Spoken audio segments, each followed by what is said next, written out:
এইখানে থাকে, ওখানেই থাকেন। কতদিন? কতদিন? এই হাসরের দিন পর্যন্ত। আল্লাহ পাক আমার আপনার নবীকে আবার হাসরের দিন ওই জায়গা থেকে না আল্লাহ দাঁড় করাবেন। একবার জোরে বলুন না সুবহানাল্লাহ।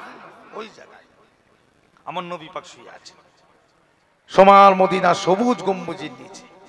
তার নবীকে যদি আল্লাহ 63 বছর হায়াত দেন, আপনাকে আমাকে কি আল্লাহ পাক রেখে দেবে? কতদিন থাকবেন বলে? কদিন থাকবেন? নবী চলে গেলেন, আপনি আমি থাকবো? একের পর এক সবাই চলে যাবে, খাটিয়া রেডি, মসজিদে ঝুলছে, সময়ের অপেক্ষা। চোখটা একবার বন্ধ করেন, দেখবেন মানুষকে ডাকতে হবে না, খাটিয়া এমনি চলে যাবে, বলতে হবে না নিয়ে আয়, খাটিয়া নিয়ে আয়, এটা বলতে হবে না, খাটিয়া চলে যাবে।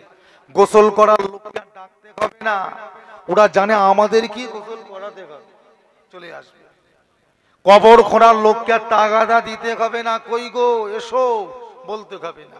সকাল হলে দেখবেন ওরা কোদাল ঝোড়া নিয়ে কবরস্থানে হাজির, মন কাটছে। কেন? মাটি গোড়া হবে, কবর হবে। কি কথা ঠিক না? হবে না? হবে না? বেঁচে থাকবে? আমি নুরুল্লাহ সিদ্দিকী পীরের আওলাদকে আল্লাহ আমাকে রেখে দেবে? এক কথা বলেন, কেউ থাকবে? ধুলির সাথ হয়ে যাবে এই পৃথিবী। আল্লাহ বিরান করে ফেলবে, ফাঁকা করে ফেলবে। পৃথিবী যেমন আল্লাহ ভর্তি করেছে, একটা দুটো 20টা 5টা ভর্তি করেছে, আবার আল্লাহ একটা দুটো 20টা করতে করতে আবার আল্লাহ ফাঁকা করে দেবে, কেউ থাকবে না, সবাইকে যেতে হবে। একটাই কথা, ভালো বল। একটাই কথা, ভয় করেন কাকে? খৌফে ইলাহি, আল্লাহকে ভয় করেন, আল্লাহর খৌফ অন্তরের মধ্যে আনেন। কিচ্ছু করার নেই, যতই লাফালাফি করুন, আমার আল্লাহ পাকের একটা সেকেন্ড সময় যাবে না, জড়ো করে দেবে, জড়ো করে দেবে। কত মানুষ চোখে দেখলাম, সুস্থ মানুষ ঘুরতে ঘুরতে হঠাৎ করে বুকে ব্যথা, কি হলো কি হলো, ধাক্কা দেন, ডাক্তার এসে বলছে মারা গেছে। এরকম হয় না? হয়নি? সুস্থ মানুষ হার্ট অ্যাটাক, স্ট্রোক, বিভিন্ন রোগ বিভিন্ন রকম ভাবে চলে যাচ্ছে। কদিন থাকবে? আল্লাহ নবী আল্লাহ পাক দিন ও দুনিয়ার বাদশা করেছেন। কি করেছিলেন না? দুনিয়ারও বাদশা, আর আমার নবী পাক আখিরাতের বাদশা। দিন ও দুনিয়ার বাদশা আল্লাহ করলেন। নবী যদি দিন ও দুনিয়ার বাদশা হন, নবী পাকের বিবি আমাদের আম্মাজান জানাদেরকে আল্লাহ করেছিলেন উম্মাহাতুল মুমিনিন। সমস্ত উম্মাদের আল্লাহ আমার নবীর বিবিদেরকে আল্লাহ আমাদের আপনাকে আমাদের সকলের জন্য মা করেছেন। একবার জোরে বলবেন না? মা আল্লাহ সম্মান দিয়েছে, উম্মাহাতুল মুমিনিন, সমস্ত মুমিনদের মা। কারা? মা খাদিজা, আম্মাজান হযরত আয়েশা, এনারা করেন আমাদের মা। আল্লাহ পাকেই তাদেরকে লকব দিয়েছে, এই সম্মান আল্লাহ দিয়েছে। ওই জন্য নবীর বিবিদেরকে বিয়ে করা হারাম। মায়ের সাথে ছেলের কোনদিন বিয়ে হয়? একটা স্বামী যদি মারা যায়, ওই মেয়েটার অন্য জায়গায় বিয়ে করা যায় যে আছে না নাই? ইদ্যত পালন করে বিয়ে করা যায় যাচ্ছে, ইদ্যত পালন করে। আর নবী পাক যখন ইন্তেকাল করলেন, আম্মা জানেরা তখন সব হায়াতে বেঁচে ছিলেন। কোন সাহাবা যদি মনে করতেন বিয়ে করব, পারবে? পারবে? কেন? মায়ের সঙ্গে ছেলের বিয়ে হয় না, হারাম। আল্লাহ পাক একদম লকব দিয়ে দিন উম্মাহাতুল মুমিনিন, সমস্ত মুমিনদের মা। তা আল্লাহ পাক আমার নবীকে যদি বাদশা করেন, আম্মা জানদের আল্লাহ কি করেছেন? বেগম করেছেন। নবীকে যদি রাজা করেন, আম্মা জানদের আল্লাহ রানী করেছে।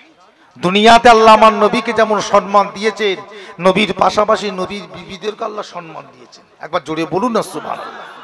তদরূপ ঠিক ওই রকম আল্লাহ জান্নাতে যেমন আমার নবীকে সম্মান আল্লাহ দেবে, রানী হিসাবে আম্মা জানদেরকে আল্লাহ ওই সম্মান দেবে। কেমন?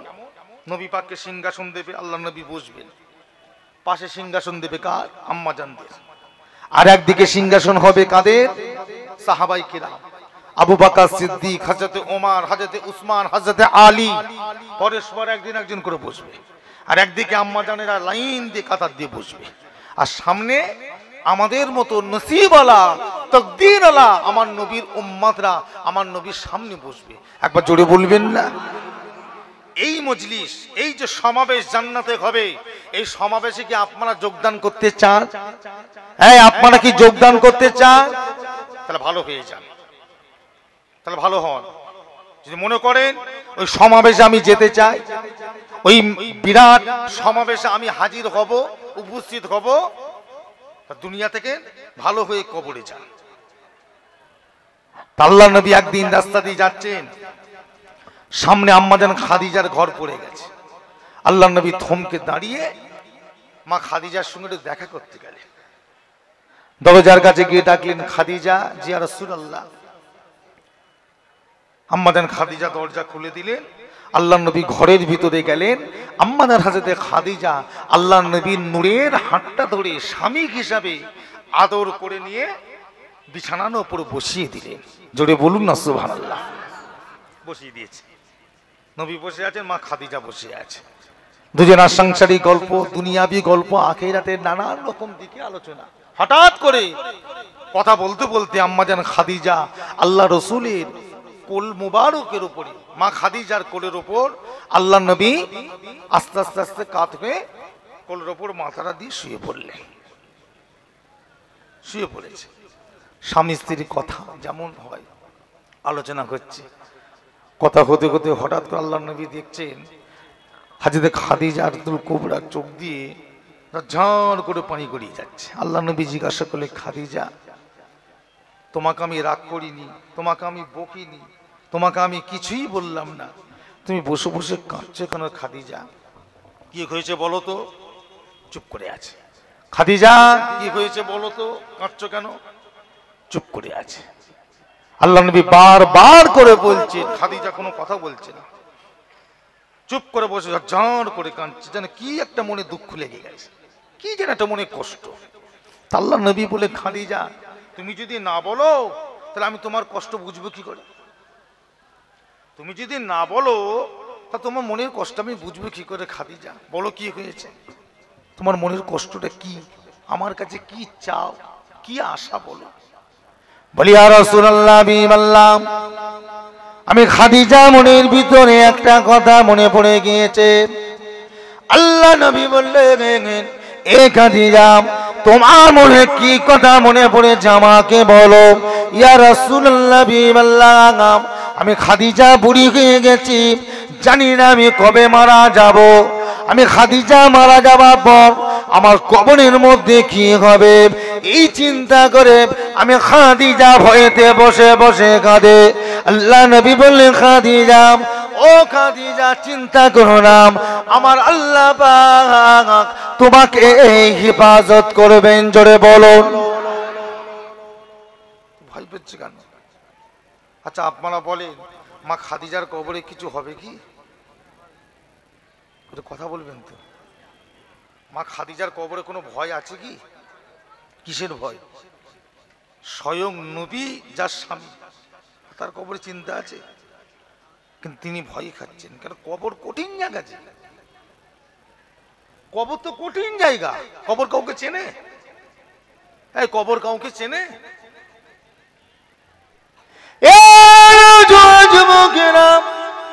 আল্লাহ নবী যখনই কথা কানা বললেন, আম্মা জান খাদিজা বললেন, ইয়া রাসূলুল্লাহ, হাবিবাল্লাহ, হুজুর একটা কথা আপনাকে বলতে চাই, স্বামী হিসাবে আমি আপনার কাছে একটা আবদার রাখতে চাই। আল্লাহ নবী বললেন, খাদিজা, ও খাদিজা, আমার উপরে তুমি আবার কিসের আবদার রাখতে চাও বলো। বলি, ইয়া রাসূলুল্লাহ, বিমাল্লাহ, আমি মারা যাবার পর আপনার শরীরে যে জুব্বা থাকবে ওটা আমাকে কাপড় করে দিতে হবে। আল্লাহ নবী বলে, খাদিজা, ও খাদিজা, বিবি হিসাবে একটা আশা রেখেছো, আমি রাসূলুল্লাহ তোমার আশাটাকে পূরণ করে দেব। ও খাদিজা, আমাকে একটা কথা বলো, আমার জুব্বা দিয়ে তোমার কাফন করে দিলে এতে তোমার কি লাভ হবে? আল্লাহ নবী বলে, খাদিজা, তোমার এতে কি ফায়দা হবে আমাকে একবার বলো।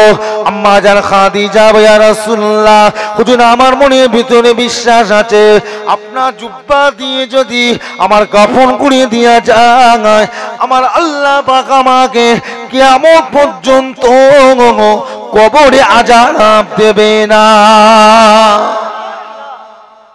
আল্লাহর নবী বলছে কেন? আমার জুব্বা পড়ে গেলে তোমার কবরে আযাব হবে না কেন?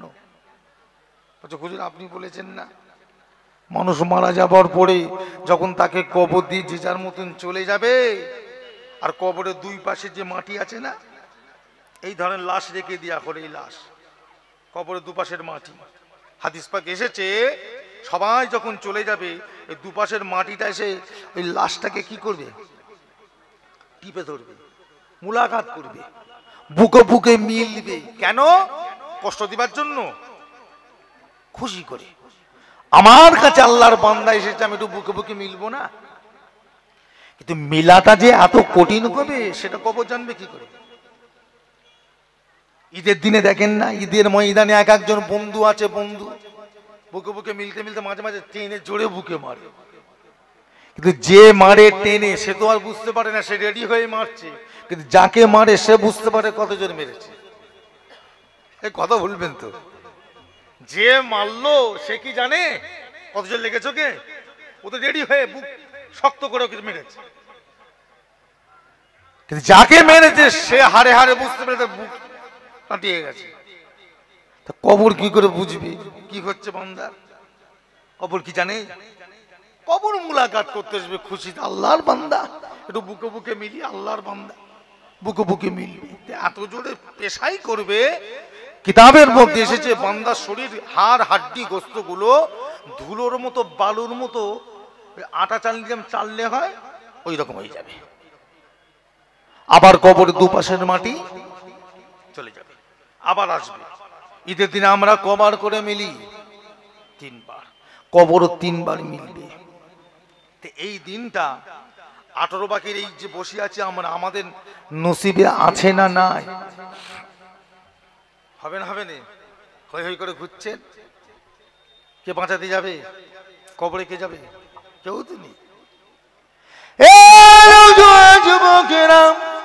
আল্লাহ নবী বলে খাদিজা গাম, ও খাদিজা গাম আমায় বলো দেখি তোমার কবরে আমার জুব্বা দিলে, তোমার শরীরে আমার জুব্বা যদি কাপন করে দেয়া যায় ওই কাপনটা তোমার কি লাভ হবে?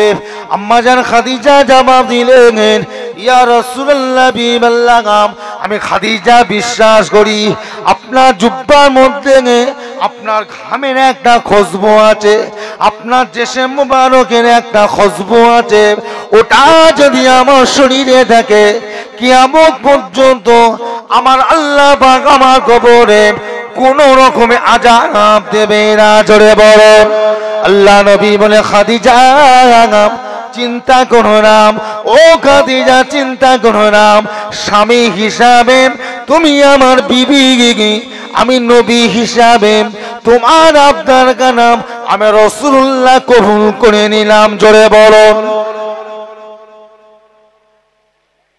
আল্লাহ নবী বিবি হিসাবে দিয়ে দিলেন, আচ্ছা আমাদেরকে কি নবী বাদ দিয়ে দিলেন? কথা বলেন না কেন? এই আপনারা চুপ করে বসে আছেন কেন? কথা বলবেন তো। নবী হিসাবে দিয়ে দিলেন, আমাদেরকে কি নবী বাদ দিয়ে দিলেন? এই আমরা কি বাদ?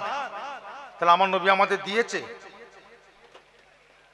এই আমার নবী পাক আমাদের দিয়েছে, দিয়েছে তাই না? কি দিয়েছে? কিছু দিয়েছে। তাহলে আমরা কবরে বাঁচবো কি করে? কবর যখন আসবে পেশাই করতে আমরা বাঁচবো কি করে? তাহলে আমাদেরকে কি নবী বাদ দিয়ে চলে গেলেন? বিবি বলে দিলেন আর উম্মত বলে বাদ? এই হ্যাঁ কি না বলবেন তো? উম্মত বলে বাদ, তাহলে আমাদের দিয়েছে, এই আমাদের দিয়েছে, আমাদেরও দিয়েছে, কিন্তু আমরা জানি না। খুঁজতে হবে। কোথায় খুঁজবেন? কোথায় খুঁজবেন? কোথায় গেলে পাবেন? জানি না। চলেন তাহলে খুঁজ দেখা যায়।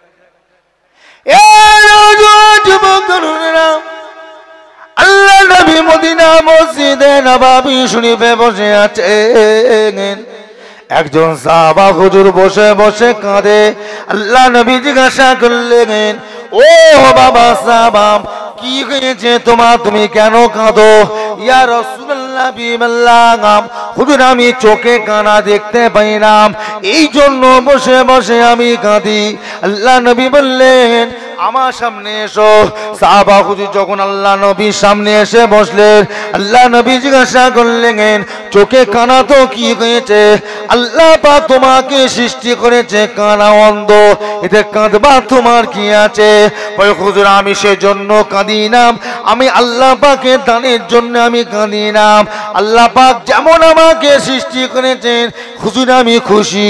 তবে একটা কথা, সবাই বসে বসে আপনার চাঁদ মুখটা দেখতে পাই, আমি আপনার চাঁদ মুখটা দেখতে পাই না, এটাই আমার মনে কষ্ট। সবাই আপনাকে দেখে, আমি আপনাকে দেখতে পাই না, এই জন্য আমার মনে কষ্ট দুঃখ হয়। আল্লাহ নবী সঙ্গে সঙ্গে শাহাদত আগুনটা নিয়ে নিজের মুখের মধ্যে ভরে দিয়ে একটু থুতু লালা বের করে সাহাবা হুজুরের দুটো অন্ধ চোখে লাগিয়ে দিয়ে বললেন, ও বাবা সাহাবা, বিসমিল্লাহ বলে একবার চোখটা খুলে দেখো। যখনই বিসমিল্লাহ বলে চোখটা খুললেন, অন্ধ সাহাবা সর্বপ্রথমে আমার আপনার নবীর চাঁদ মুখটা দেখতে পেয়েছিলেন। থুতু লাগিয়ে দিয়েছে অন্ধ চোখ, রাসূলুল্লাহ থুতুলে দুটো চোখে একটু লাগিয়ে দিয়েছে। খোলো তো বাবা। যখনই খুলেছে দেখছে সর্বপ্রথম আল্লাহ রসুলের মুখ, আমার নবী পাকের চাঁদ মুখ দেখা যাচ্ছে। এই যে নিয়ামত, এই যে আল্লাহ পাকের একটা নিয়ামত, আল্লাহর এত বড় একটা বরকত, এই বরকতে কি আমরা অংশীদার? আমরা তো অংশীদার নয়, আমরা পাইনি। আমরা পাবো কোথায়? কথা বলবেন তো। এই 18 বাকি লম্বা পাড়ার মানুষ, লম্বা পাড়া তো নামটা রেখেছিল কি রে বাবা? লম্বা পাড়া, লম্বা পাড়া মানে কি? পাড়াটা কি খুব লম্বা বড়? ওটা লম্বা পাড়া। তো বলেন আমরা কি এর ভাগিদার? আমরা পেয়েছি, তা আমরা পাবো কোথায়? আর একদিন একজন বসে বসে ঠিক ওই রকম আল্লাহ নবী জিজ্ঞাসা করলেন, কি হয়েছে? পাশ থেকে একজন বলে, হুজুর বুবা হাবা, কথা বলতে পারে না, এদিকে এসো। আল্লাহ নবী পাশে বসালেন, পাশে ছিল খেজুর। আল্লাহ নবী খেজুর গুলোকে নিয়ে একটা খেজুর নিয়ে গালে দিলেন। কার গালে? নবী পাকে নিজের গালে। গাল মুবারকে দিয়ে ভালো করে চিবিয়ে চিবিয়ে চিবিয়ে খেদলা মতন করলেন। গাল থেকে বের করে সাহাবা হুজুর গালে ভরে দিয়ে বললো, বাবা খেয়ে নাও তো। সাহাবা হুজুর খেয়ে নিলেন। আল্লাহ নবী বললো, বাবা ইশারা করে, সেটা শুনতে পাই না, বলতে পারে না, ইশারা করে বললো, বলো তো আল্লাহ বলো। যেই বলতে বলেছে, কয়েকবার জিজ্ঞাসা করেছে, বলতে বলেছে, ওই বুবা সাহাবাটা আল্লাহ রসুলের সামনে বসে বসে মদিনা শরীফে চিৎকার করে আল্লাহ বলে উঠেছিলেন। একবার জোরে বলবেন না? এই যে আল্লাহর নিয়ামত, আমাদের নসিবে কি হবে না? তো হবে তো নবী, নবী তো নেই। যাকে নিয়ে নেবো, যার থেকে নেবো তিনি তো নেই। কি বলে? যে নবীর থেকে নেবো সেই নবী তো নেই। হযরত আবু হুরায়রা নাম শুনেছেন না? যিনি সব থেকে হাদিস বেশি বর্ণনা করেছেন। উনি বলছেন যে আমি প্রথমে কিছু মুখস্থ করতে পারতাম না, যেখানে আমার কি ছিল, মোটা। একদিন আছে না, বলে না মাথা মোটা, পড়তে পারে না, মারে না, মাথা মোটা। তো দুবার বলতে করছে মুখস্থ খাইনি, মাথা মোটা বলে না। তো হযরত আবু হুরায়রা বলছে আমি ছিলাম মাথা মোটা, মানে পড়তে পারতাম না, আমার জেহেনটা খুব মোটা। আল্লাহ নবীর কাছে যে কাঁদছে, হুজুর আল্লাহ পাক যখন কোরআন পাকের আয়াত নাজিল করে, আপনি কোরআন পাকগুলো আমাদেরকে শোনান। সবাই মুখস্থ করে, কিন্তু আমি পারি না, আমি ভুলে যাই। হুজুর আমার কি কোনো কিছু করা যাবে না? আল্লাহ নবী কি করলেন, গাল থেকে একটু লালা বের করলেন, আগুন দিয়ে থুতু থুতু বের করে আবু হুরায়রাকে বললে, বাবা হাঁ করো। হাঁ করলেন, জিভ দেখি, জিভে লাগিয়ে দিলেন, যাও। আবু হুরায়রা হাদিস পাকে নিজে বর্ণনা করছেন, যতদিন আমি বেঁচে ছিলাম যে কোনো জিনিস একবার শুনতাম, দ্বিতীয় নয়, একবার শুনতাম আল্লাহ আমাকে হাফেজ করে দিতেন, একবার জোরে বলবেন না? এই যে নিয়ামত 18 বাকের মানুষগুলো পাবে কি করে? 18 বাকের মানুষগুলো পাবে কোথা থেকে? হই হই করে ঘুরলে হবে তো? এই জিনিসগুলো কোথা পাওয়া যাবে, কিভাবে পাবো, কিভাবে বাঁচবো, সেই চেষ্টা আমাদের করতে হবে না? দুনিয়াটা কি শেষ? কদিন বাঁচবে? 50 বছর, 70 বছর, 80 বছর, ব্যাস, আর টপকাবে না। 80 বছর মানে বিরাট ব্যাপার, কি বলে? 80 বছর মানুষের প্যান্ডেলে আছে কটা খুঁজে দেখেন না? এই মুরব্বী মনে হয় সব থেকে বেশি মুরব্বী বসে আছে। আপনার বয়স কত? 86। আলহামদুলিল্লাহ, আল্লাহ আরো হায়াত দেন, জোরে বলুন আল্লাহুম্মা আমিন। কটা আছে? আর আছে 80 বছর? 65, 70 সব লড়বড় করছে, লাঠিলে ঘুরছে, কি বলে? 80 বছর। 80 বছরটা কি মনে করেছে আমরা পাবো? এই ভারতবর্ষের প্রত্যেকটা মানুষের গড় আয়ু হলো 60 বছর, জানেন না? 60 বছর ভারতের গড় আয়ু হিসাব করে দেখা গেছে 60 বছরের বেশি মানুষ ভারতে বাঁচবে না। এবারে কেউ 70 বাঁচে, কেউ 50 বাঁচে, কেউ 40 বাঁচে, কেউ 80 বাঁচে। এটা গড় করে দেখা হয়েছে কত বছর? 80 বছর। এই 60 বছর, 60 বছরের বেশি আমাদের আয়ু নয়। কদিন বাঁচবে? বেঁচে আছে, আল্লাহ বাঁচিয়ে রেখেছেন। এটাই হচ্ছে আল্লাহ পাকের সবচেয়ে বড় রহমত, আল্লাহ পাকের বড় নিয়ামত। সকলে বলুন আলহামদুলিল্লাহ। খোদার শুকরিয়া আদায় করে শেষ করা যাবে না ভাই। পরিবর্তন হন, ভালো হন, একটাই কথা। রংবাজি ছাড়েন, ছাবলামু ছাড়েন, হক পথে শরিয়াতের পথে আসেন। যেখানেই যান না কেন কবরে যেতেই হবে, যত দূরেই যান, যেখানেই যান মরতে হবে, মরণ কেউ আটকাতে পারবে না। আল্লাহ নবী নিয়ামত গুলো সাহাবায়ে কেরামের একে একে সব নিয়ে চলে গেলেন, আর আমরা তামাম পৃথিবীতে কোটি কোটি মানুষ হা করে খালি দেখছি আর শুনছি। আমরা পাবো কোথায়? এতগুলো মানুষ বাঁচবে কি করে? এরা কবর থেকে নাজাত পাবে কি করে? এদেরকে নাজাত করার জন্য ব্যবস্থা করবে কে? যেহেতু দুনিয়ার জমিনে আমার নবী আর বেঁচে নাই, আমার নবী আমাদের কাছে আর আসবেন না। নবী যখন নাই তাহলে আমরা বাঁচবো কি করে? কষ্ট তো কবরে, সবচেয়ে কঠিন কষ্ট কোথা? কবর।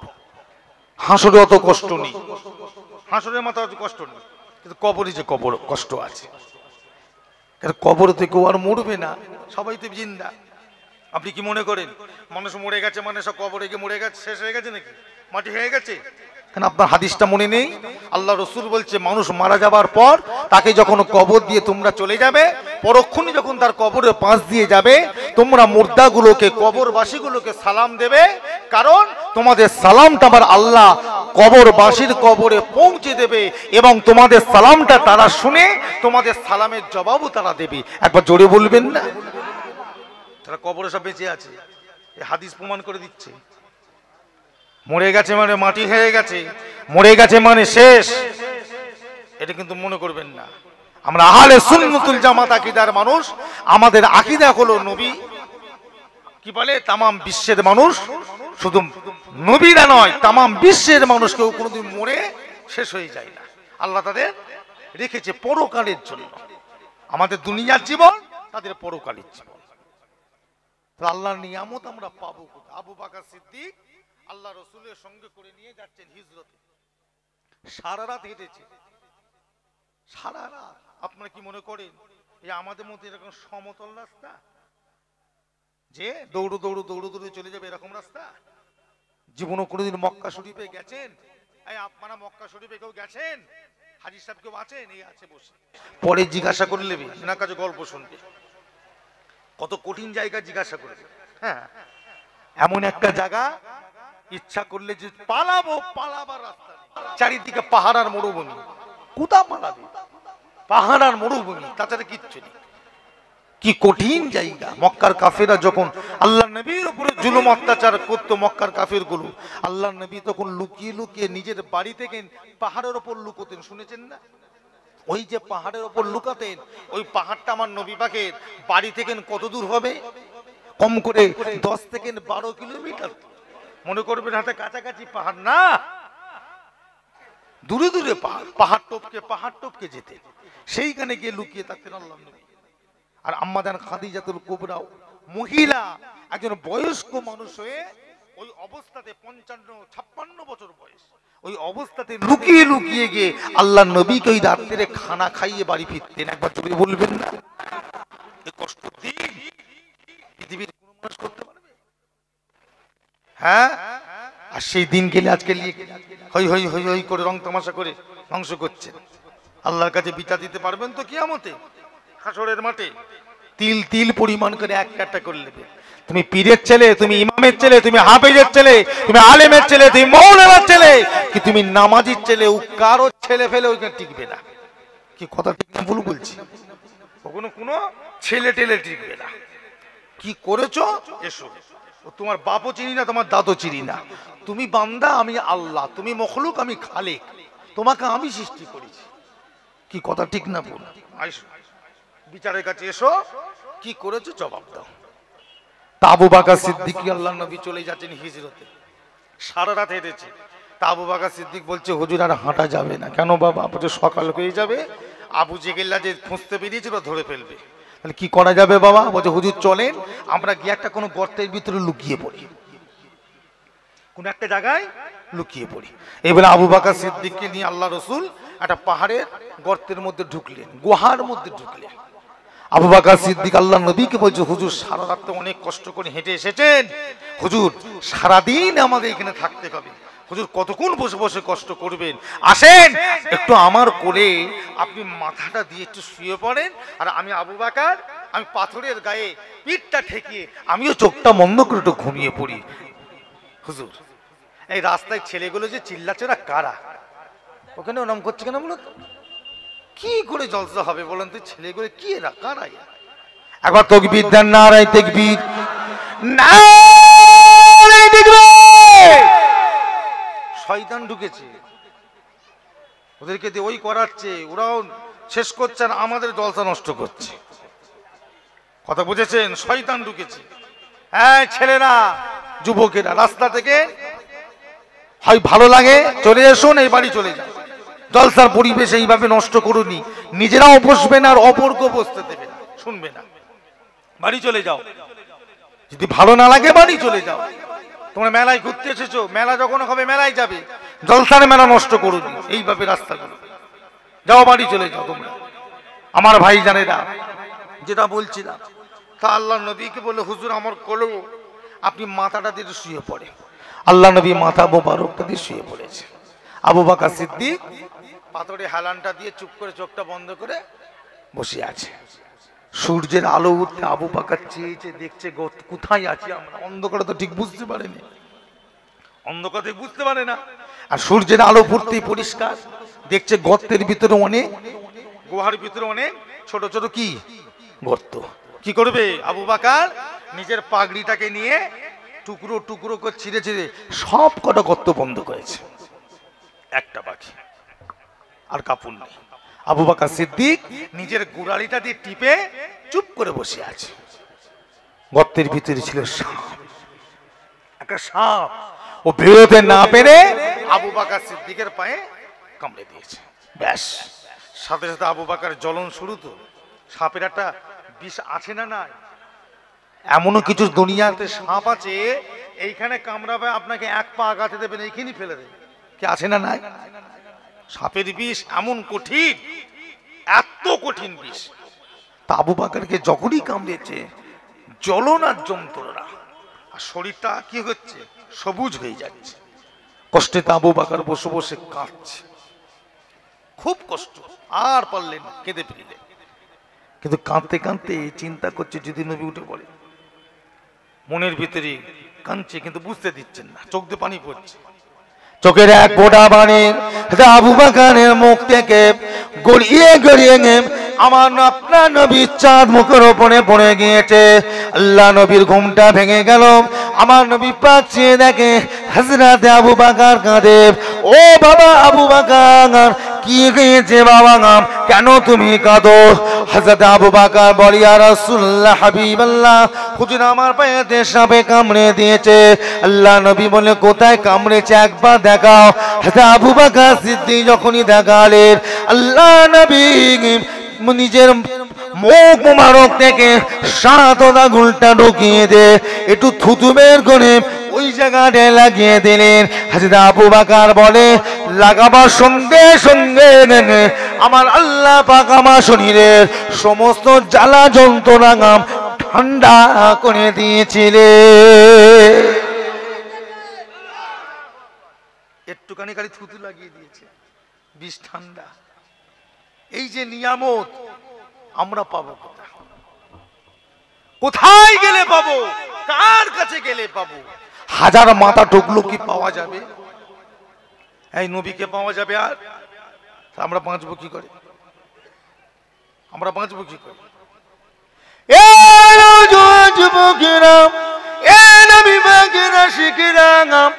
আল্লাহ নবী দিন দুনিয়া বাদশাহ আল্লাহ পাকের কাবা শরীফটা তওয়াফ করতে শুরু করলেন।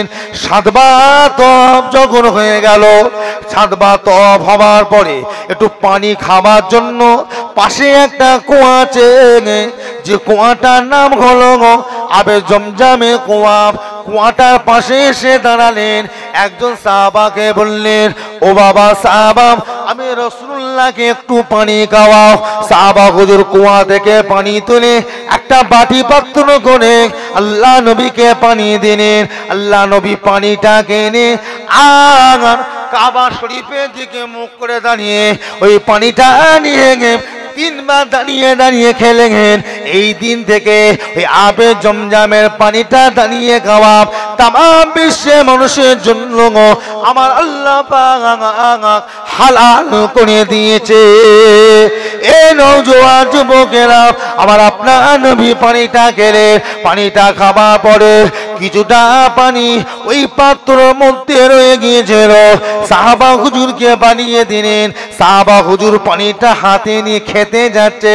আল্লাহ নবী ঝুটা পানি, এটো পানি আমি খাবো। নবী আমার নিষেধ করলেন, না বাবা এই পানিটা তুমি খাবে না।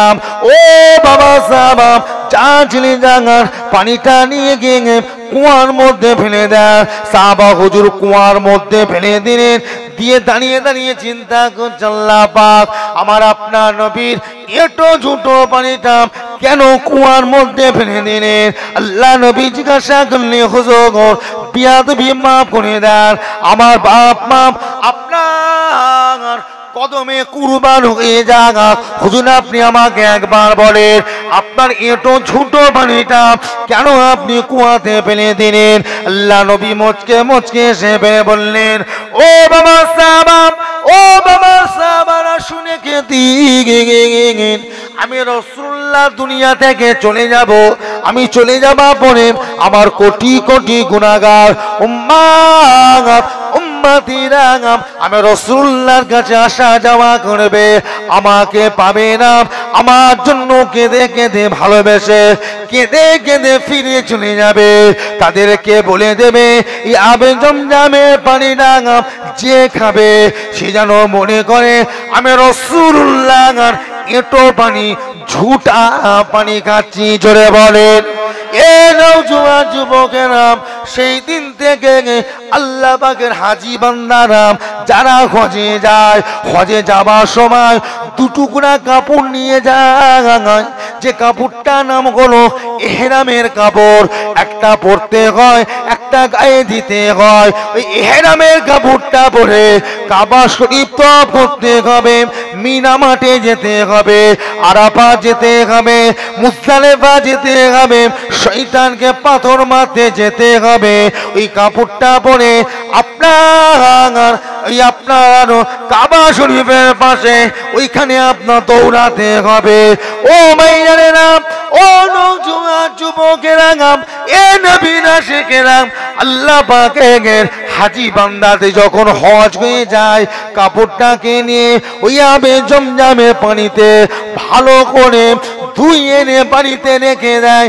ছেলে মেয়েকে বলে বাবা আমি মারা যাবার পর এই কাপড়টাকে আমাকে কাফন করে দিবি। কেন এমন কথা বলে? হাজী সাহেবদের মনে বিশ্বাস আম্মা জান খাদিজা বলে গিয়েছিলেন ইয়া রাসূলুল্লাহ হাবিবাল্লাহ হুজুর আপনার জুব্বাতে যদি আপনার যে শ্যামের খুশবু, আপনার ঘামের খুশবু থাকে, আমি খাদিজার শরীরে যদি জুব্বা থাকে, কিয়ামত পর্যন্ত কবর আমার সঙ্গে বিয়াদবি করতে পারবে না, কষ্ট দিতে পারবে না। তা হাজী সাহেবদের মনে বিশ্বাস, আবে জমজমের পানিতে আমার আপনার নবীর লালা মোবারক আছে, তার একটা খুশবু আছে, তার একটা সেন্ট আছে। ওই পানিতে যদি আমার এরামটাকে ধুইয়ে নে, জীবনে কাপড় করে নিয়ে যদি কবরে যেতে পারি, আমার রাসূলুল্লাহর লালা মুবারকের ওসিলা করে আমার আল্লাহ পাক কিয়ামত পর্যন্ত আমারও কবরে আযাব দেবে না। একবার জোরে হবে না? একবার তাকবীর দেন, নারায়ে তাকবীর, নারায়ে তাকবীর। তাহলে আমার নবী আমাদেরকে দিয়ে গেছেন না দেননি? এই 18 বাকি লম্বা পাড়ার মানুষ কথা বলেন না কেন? আমার নবী আমাদেরকে দিয়ে গেছেন না দেননি? বাঁচার রাস্তা করে দিয়েছে, কবর থেকে বাঁচবো, ভালো হবেন না। হ্যাঁ, দুনিয়ার পাল্লায় পড়ে দুনিয়ার আনন্দ ফুর্তি, দুনিয়ার শাক শাক করতে গিয়ে নিজের কবরটাকে নষ্ট করবেন। কথা বলবেন তো, নষ্ট করবেন। আমার নবী পাকের চোখের পানি চিন্তা করবেন না, নবী পাকের কষ্টটি চিন্তা করবেন না। যে উহুদের মাঠে গিয়ে আল্লাহর নবী গুনাহগার উম্মতদের জন্য নিজের দাঁত মোবারকটাকে দিয়ে দিলেন। একবার জোরে বলবেন না? জোরে বলা যাবে না? কি হয়েছিল না উহুদের মাঠে? উহুদের মাঠে গিয়েছিলেন তো? উহুদের মাঠ কঠিন জায়গা, ঘর বাড়ি কিছুই নাই, পাহাড় আর পাহাড়, বালু আর বালু। উহুদের মাঠ, আল্লাহ নবী দাঁত মোবারক শহীদ হয়ে গেল মক্কার কাফেরদের ছোঁড়া ইটে। কম চেষ্টা করেন সাহাবারা, ঘিরে রেখেছিলেন। সাহাবারা আল্লাহ নবীকে ঘিরে রেখে দিয়েছিলেন যাতে আমার নবী পাকে কোনো ক্ষতি না হয়ে যায়, কাজ না কেউ করে দেয়, আল্লাহর কাছে জবাব দিতে পারবো না। কি কথা ঠিক না ভুল? এই নবী পাকে যদি কোনো ক্ষতি হতো, ওই সাহাবায়ে কিরামদেরকে আল্লাহ ছেড়ে দিত? নবীকে পুরো ঘিরে রেখেছে, চারিদিকে যুদ্ধ করছে, আর ওরই ভিতরে আবার ঘিরে রেখেছে যাতে নবীকে লেগে না যায়। কিন্তু মক্কার কাফেরেরা যখন সাহাবায়ে কিরামদের সঙ্গে পারল না, ময়দান ছেড়ে পালাচ্ছে, দৌড়াচ্ছে, যে যার পথ ধরে, বাড়ির পথ ধরে পালাচ্ছে। ওরা শেষ একটা যুক্তি করলো, দেখো মুহাম্মাদের দলের সাথে, মুহাম্মাদের কাফেলার সাথে আমরা পেরে উঠবো না, হয় আমাদের মরতে হবে আর না হয় আমাদের পালাতে হবে। শেষ একটা চেষ্টা করে যায়। কি করেছিল? কি করেছিল? দূরে দাঁড়িয়ে দাঁড়িয়ে বড় বড় পাথর বৃষ্টির মতো ছুটতে লাগলো। একটা দুটো 3000 মানুষ ছুটছে 1000 মানুষের উপরে। এই কথা বুঝছেন না? পাথর ছুটছে, পাথর ছুটছে। ওই একটা পাথর এসে আল্লাহ রাসূলের দন্ত মুবারক দাঁত ওই ফাঁক দিয়ে কিভাবে এসে লেগে গেছে, সাথে সাথে আল্লাহ নবী বেহুশ হয়ে গেলেন, দাঁত ভেঙে গেছে, মুখ থেকে রক্ত গড়াচ্ছে, আল্লাহ নবী জমিনে পড়ে যাচ্ছে। সাহাবারা কেউ জানেই না, টেরই পেলেন না, টেরই পেলেন না নবীকে লেগে গেছে। তারা তাদের মতো নবীকে গার্ড দিয়ে দাঁড়িয়েছে, ওর মধ্যে নবীকে লেগে গেছে, লেগে গেছে। জিবরাইল আমিন আল্লাহ নবী একদিন জিজ্ঞাসা করেন, জিবরাইল দুনিয়াতে তুমি সবচেয়ে দ্রুত কবে এসেছিলে? কবে এসেছিলে? হুজুর আমি দুনিয়াতে দ্রুত 4 বার এসেছিলাম। কবার? কবার? 4 বার। নবী বলল কবে? বলছে হুজুর দুনিয়াতে প্রথম দ্রুত এসেছিলাম সেই দিনকে। কবে বলো তো? বলছে হুজুর যেদিনকে হযরতে ওই ইসমাইল নবীকে ওই ইব্রাহিম নবী জব করে ফেলছে। আর এসেছিলাম কবে? যেদিনকে ইসু নবীকে কুয়ার মধ্যে ফেলে দেওয়া হয়েছে। আর এসেছিলাম কবে? কবে? যেদিন হযরতে আপনার ওই মুসা নবীকে আগুনে খেয়ে ফেলছিল না, এই সোনা জোহরা ধরে ফেলছিল না, ফেরেশতা ঘুরিয়ে দিয়েছিল তো। আর কবে এসেছিলেন? বলছে হুজুর যেদিনকে আপনার উহুদের মাঠে দাঁতে পাথর লেগে গিয়েছিল, উহুদের মাঠে দাঁতে পাথর লেগে গেছিল, ওই দিনকে এসেছিলাম। আপনি জমিনে পড়ার আগে আপনাকে আমি কোলের মধ্যে এসে তুলে নিয়েছিলাম। একবার জোরে বলবেন না? আর কবে এসেছিলেন? বলছে যেদিন কি ইব্রাহিম নবীকে আগুনে ফেলে দিয়েছিল। সপ্তাহে একটা কঠিন দিন, কি কথা ঠিক না? কঠিন দিন। তো বলছে হুজুর আপনাকে যখন পাথরটা লেগেছে না, আপনি মাথাটা ঘুরে জমিনে পড়ে যাচ্ছে। আল্লাহ বলে জিবরাইল আমার হাবিব জমিনে পড়ে যাবে? হ্যাঁ, এই জমিনটা আমি আর রাখবো? এই জমিন আর থাকবে? এই জিবরাইল যাও, আমি আল্লাহ বলে দিন আমি জমিনকে আমি ধ্বংস করে ফেলবো। যাও আমার হাবিবকে ধরে নাও। হুজুর দুনিয়ায় পড়বার আগে আমি জিবরাইল আপনাকে কোলের মধ্যে সে তুলে নিয়েছিলাম। একবার জোরে বলবেন না? হাদিস পাকে এসেছে আল্লাহ রসুলকে কোলে করে নিয়ে হযরত জিবরাইল কোথায় গেলেন? ওই উহুদের পাহাড়ের উপরে, বিরাট পাহাড় আর লম্বা লম্বা পাহাড়, ওই পাহাড়ের মাথার উপরে নিয়ে গিয়ে আল্লাহ নবীকে কোলে করে দাঁড়িয়ে আছে। আল্লাহ বলে জিবরাইল আমার হাবিবের একটু সেবা যত্ন করো, কত কষ্ট পেয়েছে।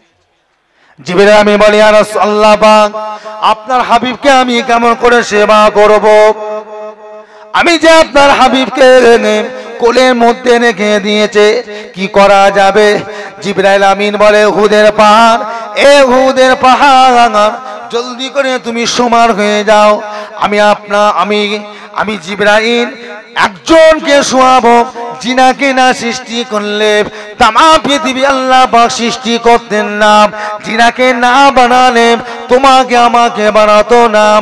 এ পাহাড় সেই নবীকে তোমার বুকের উপরে আমি একটু শোয়াবো, আরাম দেবো, তুমি তাড়াতাড়ি করে সমান হয়ে যাও, সমতল হয়ে যাও।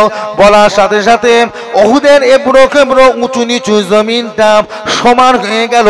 শুধু সমান বলে কথা নয়, কিতাবে এসেছে নরম তুলোর মতো হয়ে গিয়েছিল। জোরে বলে এ নওজোয়ান যুবকেরা, হযরত জিবরাইল আমিন আল্লাহ নবীকে নিয়ে ওই পাহাড়ের মাথার উপরে রেখে দিলেন। আল্লাহ নবী সেবা যত্ন করেন, এদিকে সাহাবারা যুদ্ধ করছে, যুদ্ধ হচ্ছে। ওই যুদ্ধের মাঠে আমার আল্লাহ পাক আমার আপনার নবী সাহাবাদেরকে জয়ী করে দিয়েছিলেন। সাহাবারা যখন জিতে গেলেন সবাই দৌড়ে দৌড়ে এক জায়গায় এসে সবাই তাকবীর দিতে লেগেছেন। ইসলামের জয়, শরিয়াতের জয়, কোরআনের জয়, দ্বীনের জয় হয়েছে। তাকবীর দিতে লাগলেন, তাকবীর দিতে দিতে দেখতে পাওয়া যায় আমার আপনার নবীকে দেখতে পাওয়া যায় না। সাহাবা হুজুরা খোঁজাখুঁজি করে নবী কোথা, নবী কোথা, নবী কোথা। কেউ নবী কোথা বলতে পারে না, সবাই পাগলের মতো উহুদের জমিনে আমার আপনার নবীকে খোঁজাখুঁজি করতে লাগলেন। নবীর কোনো খোঁজ পাওয়া যায় না, নবী আমার কোথা গেলেন? এ নওজোয়ান যুবকেরা, আমার আপনার নবী সাহাবা হযরত ওমর ফারুক সবচাইতে রাগী ছিলেন, যিনি তিনার হাতের মধ্যে একটা তরবারি তুলে নিলেন, পরিষ্কার দাঁড়িয়ে উহুদের জমিনে বলেছিলেন আমার নবীকে যদি না পাওয়া যায় আমি একটা বেঈমান বেদিন কাফেরকে দুনিয়াতে রাখবো না, সবাইকে মেরে ফেলবো। হযরত আবু বকর বলেন ও ভাই ওমর, এত রাগ করলে মাথা গরম করলে চলবে না, আগে চলেন যাই, খোঁজ নিয়ে দেখা যাক আমার নবী কোথায় আছে, খোঁজ নিয়ে দেখা যায়। সবাই খুঁজতে লাগলে নবীকে পাওয়া যায় না। ও ভাই জানে না, হঠাৎ করে কথা কানাম এর কানে ওর কানে, এর কানে পৌঁছাতে পৌঁছাতে সোজা গ্রামের দিকে, পাড়ার দিকে, গ্রামের দিকে এই আওয়াজটা পৌঁছে গেল। হাজার হাজার মানুষ দৌড়ে দৌড়ে পাগলের মতো আমার নবীর খোঁজে আসতে লেগেছে। এমন সময় একজন পুরুষ মহিলা পাগলের মতো দৌড়ে দৌড়ে দৌড়ে দৌড়ে আছে, যার মুখের মধ্যে একটা কথা নবী কোথা, নবী কোথা, নবী কোথা। একজন আটকেছে, ও বুড়ি মা কোথায় যাবেন মা? ও বুড়িমা কোথায় যাবেন মা? বুড়িমা বলে আমি কোথায় যাব বাবা, আমি আমার নবীর খোঁজে যাব। নবী আমার কোথায় আছে একবার বলো। যুবকটা বলে ও বুড়িমা, তোমার নবী কোথায় আছে বলতে পারবো না, তবে একটা কথা আমি শুনিয়ে আসলাম, তোমার স্বামী যুদ্ধের মাঠে যুদ্ধ করতে গিয়ে শহীদ হয়ে মারা গিয়েছে। বুড়িমা বলে ও বাবা ছেলে, ওসব কথা শুনতে চাই না, আগে বলো আমার নবী কেমন আছে, জোরে বলো। একবার জোরে হবে না? ওসব কথা আমি শুনতে চেয়েছি, ওসব কথা আমি শুনতে চেয়েছি। আমার স্বামী মারা গেছে তো কি হয়েছে, আল্লাহ দিনের জন্য শহীদ হয়েছে, ও চিন্তা আমি করি না। আমি চিন্তা করছি আমার নবী এখন কেমন আছে, একবার জোরে বলবেন না? এই বলে বুড়ি আবার দৌড়াচ্ছে, আবার দৌড়চ্ছে। কোথায়? ওহুদের মাঠে হাজার হাজার মানুষ দৌড়াচ্ছে। ও ভাইয়েরা, বেশ কিছুটা রাস্তা আবার যাবার পর আমার সামনে একজন আটকেছে। বুড়িমা, ও বুড়িমা কোথায় যাবে মা বলো? বুড়িমা বলে বাবা আমি উহুদের জমিনে যাব। নবী আমার কেমন আছে, নবী কোথায় আছে তুমি কি জানো? বুড়িমা বলে, এই যুবকটা বলে বুড়িমা, ও বুড়িমা বলতে পারবো না মাম, তবে একটা কথা আমি সবে শুনিয়ে আসলাম, আপনার চারজন যুবক নাকি যুদ্ধের মাঠে যুদ্ধ করতে গিয়েছিল। চারজন যুবক, চারজনই শহীদ হয়ে গিয়েছে, ইন্তেকাল হয়ে গিয়েছে। বুড়িমা বলে ওসব কথা শুনতে চাই না, আগে আমায় বলো আমার নবী কেমন আছে, জোরে বলো। এইভাবে দিন প্রতিষ্ঠিত হয়েছে, আর ওইভাবে নষ্ট করছে। ওরা জবাব দিতে পারবে তো? এক কথা বলেন, আমরা সবাই গুনাহগার। এই গুনাহগার নয়, এই জোরে বলে গুনাহগার নয়, তবে ওদের মতো বিয়াদব নয়, ওদের মতো বিয়াদব নয়। আমরা গুনাহগার মানছি, স্বীকার করছি। ঠিক মতো নামাজ পড়তে পারি না, শরিয়াতের উপর চলতে পারি না, দ্বীনের উপর চলতে পারি না, ঠিক মতন আমরা আল্লাহকে খুশি করতে পারি না। হ্যাঁ, তবে হ্যাঁ একটা দিন আমরা আল্লাহ রসুলকে খুশি করার জন্য হাজার ব্যস্ততার মাঝে, হাজার কষ্টের মাঝে আমরা এসে এখানে ধৈর্য ধরে বসেছি, এই জান্নাতের বাগানটাকে আমরা সুন্দর করে তুলেছি। আমরা ওদের মতো বিয়াদব নয়, জানবে এই আশা বসাটাই আমার আল্লাহ পাকের দরবারে খুশি করে কাল কিয়ামতের দিনে এটাই হয়তো আপনার আমার জন্য আমার আল্লাহ পাক নাজাতের ওসিলা করে দিতে পারে, জোরে বলা যাবে। আমরা বিয়াদব নয়, আমরা সম্মান দিতে পারি না, বিয়াদবি করব না, কি কথা ঠিক না? সম্মান দিতে পারি না কিন্তু আমরা বিয়াদবি করব না। ওরা বিয়াদবি করছে, জলসার মজলিস করে সেটাকে মেলায় পরিণত করছে। জলসার মজলিস করে ছেলে মেয়ে এক জায়গায় রাস্তার উপরে কি করছে? কথা বলবেন তো? আপনাদের অসুবিধা করছে নাকি? আমার কথা আপনাদের অসুবিধা লাগছে? ওরা কি করছে? বিয়াদবি করছে। ওদের মাপ নেই, ওদের মাপ নেই। গুনাহ হয় না? কত কঠিন কঠিন গুনাহ, চোখের গুনাহ, হাতের গুনাহ, পায়ের গুনাহ, শরীরের গুনাহ, বুকের গুনাহ, অন্তরের গুনাহ নেই? রাস্তায় ঘুরতে ঘুরতে গায়ে গায়ে থাকে না, থাকে না? যে না গুনাহ নেই? চোখ পড়ে না? চোখ পড়ে না? গুনাহ। মনের মধ্যে একটা খারাপ ধারণা আসে না? গুনাহ। খারাপ কাজের জন্য পা বাড়ান না? গুনাহ। সব জেনা। বাঁচবে কি করে? আর জেনার সাজা কি? জেনা যে করে তার সাজা কি? তার সাজা কি? তাকে মাটিতে পুঁতে কি 100টা পাথর নিক্ষেপ করে, 100টা পাথর মারতে হবে। শরিয়াতে আমার ভারতবর্ষে আইনটা নেই, যার জন্য বেঁচে আছি। এটা শরিয়াতে যদি সৌদিতে হতো, আরব কান্ট্রি, ইসলামিক যদি কান্ট্রি হতো, একটাকেও বাঁচত না, কেউ বাঁচত না। ওই গলা পর্যন্ত পুঁতে দিয়ে মাটিতে 100টা পাথর মারবে, যদি বেঁচে যায় বেঁচে গেল, আর মরে যাই মাফ হয়ে গেল। বেঁচে গেল, বেঁচে গেল, কেউ বাঁচে? একটা পাথর ঠিক মতন মাথায় মারতে পারলো, খিচখিচিতে রক্ত বেরিয়ে এমনি মরে যায়। 100টা পাথর। আমার ভাই জানেরা, বাবাজিরা, সাবধান হয়ে যান, পরিবর্তন হন। আল্লাহ পাক কত কষ্ট করে এই 18 বাকি বাসন্তী এলাকার আল্লাহ দ্বীন ইসলামকে আল্লাহ সেই সৌদির বুক থেকে নিয়ে আল্লাহ পৌঁছেছেন। একবার জোরে বলবেন না? এটা কি উড়ে উড়ে এলো? জীবনতলা থানা, যাই হোক, এটা কি উড়ে উড়ে এলো? কথা বলবেন তো? উড়ে উড়ে এলো। কত মেহনত হয়েছে। হিন্দুস্তানের জমিনে কলিমা ছিল। আজ থেকে 800 বছর আগে কলিমার কিছু ছিল? 1000 বছর আগে কিছু ছিল?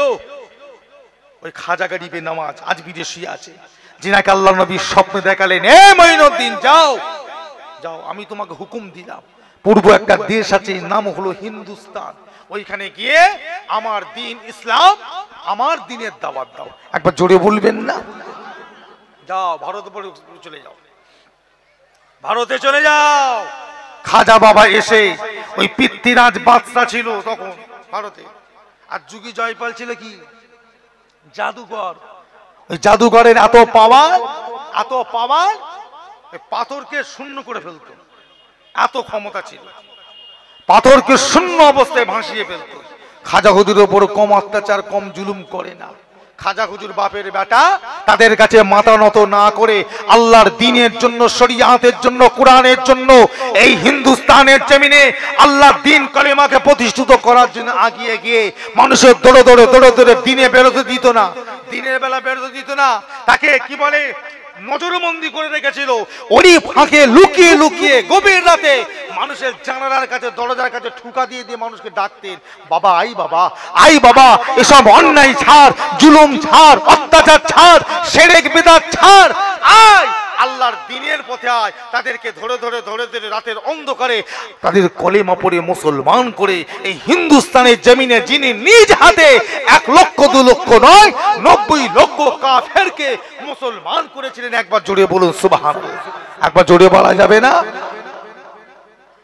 এইভাবে নষ্ট করার জন্য, হ্যাঁ, এইভাবে বরবাদ করার জন্য সাবধান হন।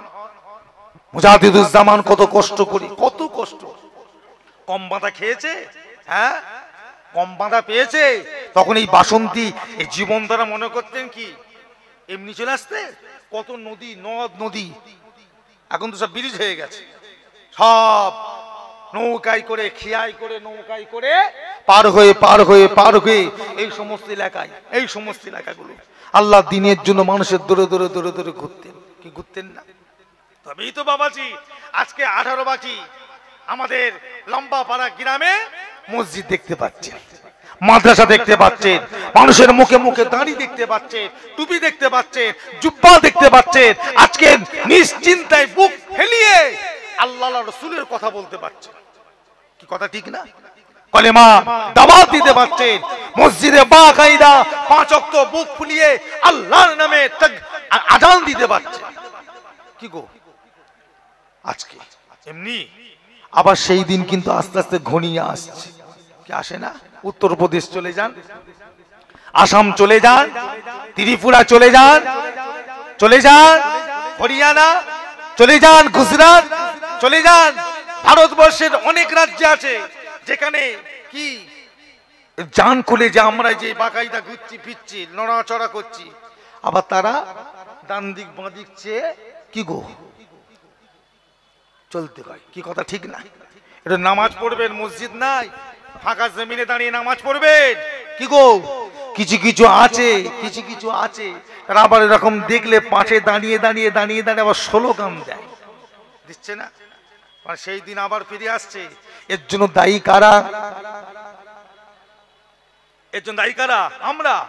আমরা যদি আজকে ঠিক হতাম, আমরা যদি নিজেদের একত্রের ওপরে, একের ওপরে, শরিয়াতের ওপরে, দ্বীনের ওপরে কঠোর হতাম, কারোর ক্ষমতা ছিল আমাদেরকে দিয়ে হেনস্থা করবে, আমাদেরকে ছোট করবে, গালি দেবে। আজকে আমাদের কমজোরি, আমরা নিজেরা অসৎ, নিজেরা খারাপ, নিজেরা নিজেদের দিনকে বিলিয়ে দিবার চেষ্টা করছি। চিন্তা করতে পারে মুসলমানের ছেলে হয়ে কি করছে? তাস খেলছে, হারাম কিরাম বোর্ড খেলছে, কি করে না বলেন? রাত্রির অন্ধকারে বন্ধু বান্ধবদের পাল্লায় পড়ে বসে বসে নেশা করছে, মদ খাচ্ছে, গাঁজা খাচ্ছে। কি খাই না? কি কঠিন পরিস্থিতি চিন্তা করে। আমার ভাই জানেন, আমার বাবাজিরা, আমার যুবকেরা, আমাদের মুরব্বীরা, আল্লাহ পাক আমাদের সকলকে ঈমানের উপরে আমানের উপরে কায়েম রাখেন। একবার জোরে বলুন আল্লাহুম্মা আমিন। একবার জোরে বলা যাবে না?